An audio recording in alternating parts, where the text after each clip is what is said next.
You ever look at something and just think, this is gonna be the best thing ever? Like a movie trailer, a perfectly grilled steak, a sports matchup, or the year 2023's video game release schedule.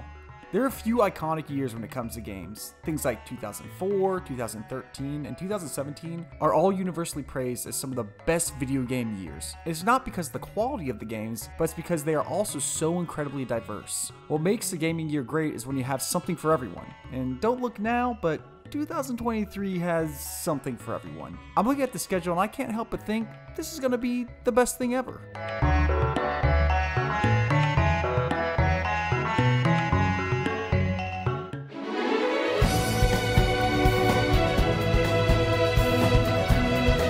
We shoot right out the gate with January and Fire Emblem Engage on the 20th. I'm feeling pretty good about this game. The modern installments haven't let me down yet, so I see no reason Engage will change that. They snuck in this gimmick where you bring back old Fire Emblem protagonists, which I think is a great way to celebrate the series' 30th anniversary. The thing I'm honestly the most worried about is this art style. Oh man, I just don't know. I feel like I'm gonna get tonal whiplash when there's a super serious moment happening, and all these anime girls with giant eyes and really vivid colors come out. Three Houses had some of this, but not nearly as intense as I'm seeing in Engage. I still think this game will slap, but it's gonna take some getting used to. Square Enix is bringing out Forspoken, which looks solid. A pretty open world with some fluid movement. Anytime a big publisher takes a swing on a new IP, that's a hats off from me. If you played the Callisto Protocol and thought, I want more of that, we got Dead Space Remake finishing up the month. I would say this is one of the more warranted remakes out there. The old version definitely has that 2008 drip all over it. Horror fans rejoice, you got a great one heading your way. February is interesting. It could be good, or it could be dog shit. Hogwarts Legacy shows up and gives all the Harry Potter fans exactly what they want: to buy a $70 game to be sorted into a house and just go to school. I think this one could be pretty good, but I'm very skeptical on the combat. It looks a little clunky, and honestly, until I get my hands on it, I just can't be sure. Octopath Traveler is February 24th. If you like the first one, the second one will probably tickle your fancy. Sprite work and art style still looking absolutely gorgeous. The combat looks good, and the story still looks to be a convoluted bowl of narrative spaghetti. My biggest one I'm looking forward to in February is Atomic Heart. Russian Bioshock, here we come. I've been hearing about Atomic Heart for years, and every single trailer has captivated me immediately. Being developed by a smaller studio does raise a little concern for me, but they've obviously taken their time with this one, and it looks to be the perfect love letter to the old Bioshock games with that little Russian twist. March starts off with finally the arrival of Skull and Bones. That game that was made based on Assassin's Creed 4's boat mechanics. Yeah, the same Assassin's Creed 4 which came out a decade ago. I think there's a chance this could be fun, but you'll be hard pressed to pull the hardcore fans away from Sea of Thieves.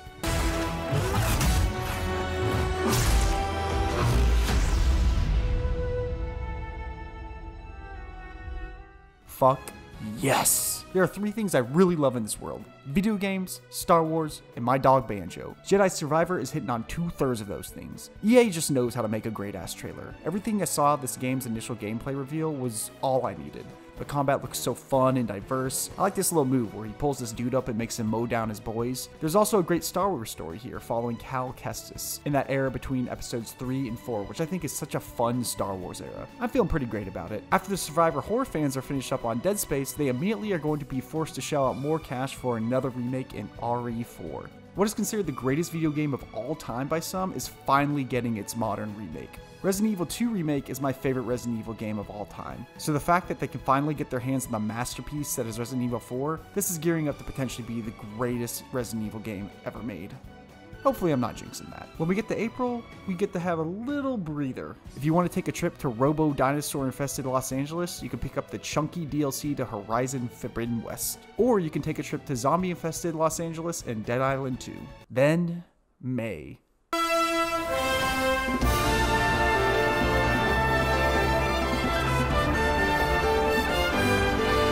Come on! Legend of Zelda Tears of the Kingdom, I'm giving this game an official guaranteed banger stamp. This game is going to be so goddamn good. They look like they're taking a lot of the good stuff from Breath of the Wild and just shooting you 3,000 feet in the air, adding a couple extra mechanics for good measure, and we're set up to have a badass video game. My only fear with Tears of the Kingdom is that the expectations are impossibly high for this game. It's going to be so tough to recapture the novelty and sense of discovery that came with Breath of the Wild. But dude, if anyone can do it, Nintendo can.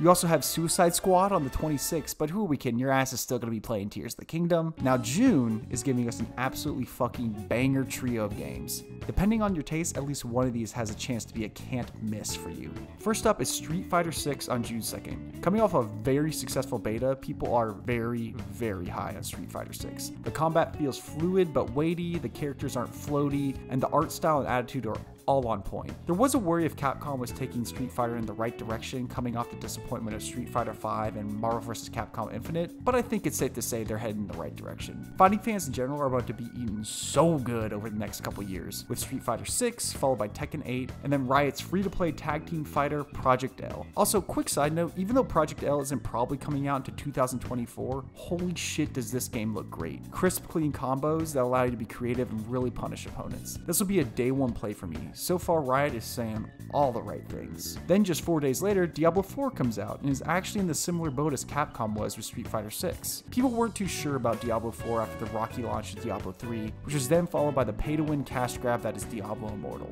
Diablo 4, though, knows exactly what its fans want. Bring back a story with an ultra-dark route, faster and to-the-punch combat, and of course, the loot. If you played Diablo 2 Resurrected in 2021 and are itching for more Diablo, I think you're going to be very happy with what Diablo 4 has to offer. Then we round off the month with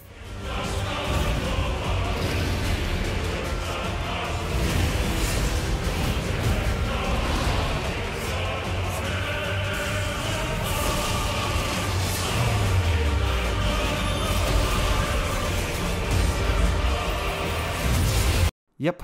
This guy right here is getting my second guaranteed banger stamp. My guy Yoshi P is in the house and looks like he absolutely crushed it. Final Fantasy 16 looks so fucking dope. This is the type of JRPG I just drool over. Big epic fights, stories being executed on a massive scale, and slick, stylish combat. I cannot believe how great this game looks. It's Game of Thrones meets Attack on Titan, and now we're slapping an M rating on it. Yeah, I'm 100% in.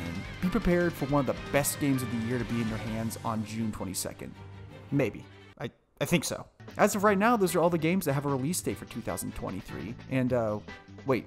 Oh, you're saying I missed a couple? Oh yeah, I forgot there were games that don't have a release date, like, Baldur's Gate 3, Assassin's Creed Mirage, Pikmin 4, the Cyberpunk DLC, Redfall, Wolf Among Us 2, Hellblade, Pragmata, Stellar Blade, Mina the Hollower, motherfucking Armored Core 6. You got Bethesda out here charting their new IP, Starfield. I'll be honest, I'm really unsure about this game. Bethesda Softworks makes badass, addictive RPGs, but they do not make good first-person shooters. Fallout 3 is one of my favorite games of all time, and shooting in that deserves none of the credit. What does deserve the credit are the branching storylines, engaging side quests, unique perk system, well-balanced progression, and an interesting world. So long as Starfield can do those things, I think I could get behind it.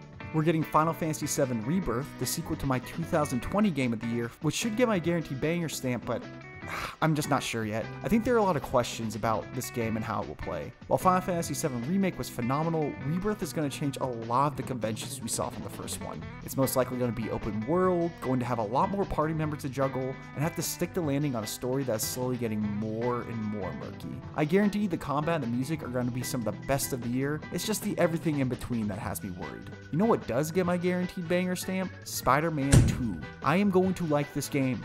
I'm excited to watch Insomniac juggle two protagonists and find a cool way to combine their different fighting styles. We actually saw them successfully do this in Ratchet & Clank, but in Spider-Man, it's going to be a little bit more ambitious. It looks like we're going to get a little bit darker storyline, and of course, we're going to get my personal favorite comic book villain of all time.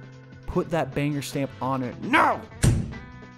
And what's crazy is there's still stuff we aren't sure about this year. Early access for Hades 2 is coming. If you look up a sure thing in the dictionary, you'll see this logo right here. Nintendo, who plays their cards close to the chest, potentially has Metroid Prime 4 and Mario Odyssey 2 waiting to be dropped later in the year. Microsoft has Avowed out there and maybe even Fable. There's so much promise for the year. If the release dates hold up, 2023 is going to be the best video game year ever. Full stop. I look ahead this year and I'm insanely excited. There's so much potential for generation-defining games to come out, and that's just in the first 6 months, much less the entire year. So, even if your 2022 sucked, pick yourself up, wipe the dirt off, and put on a goofy ass smile, because we are about to have a lot of fun.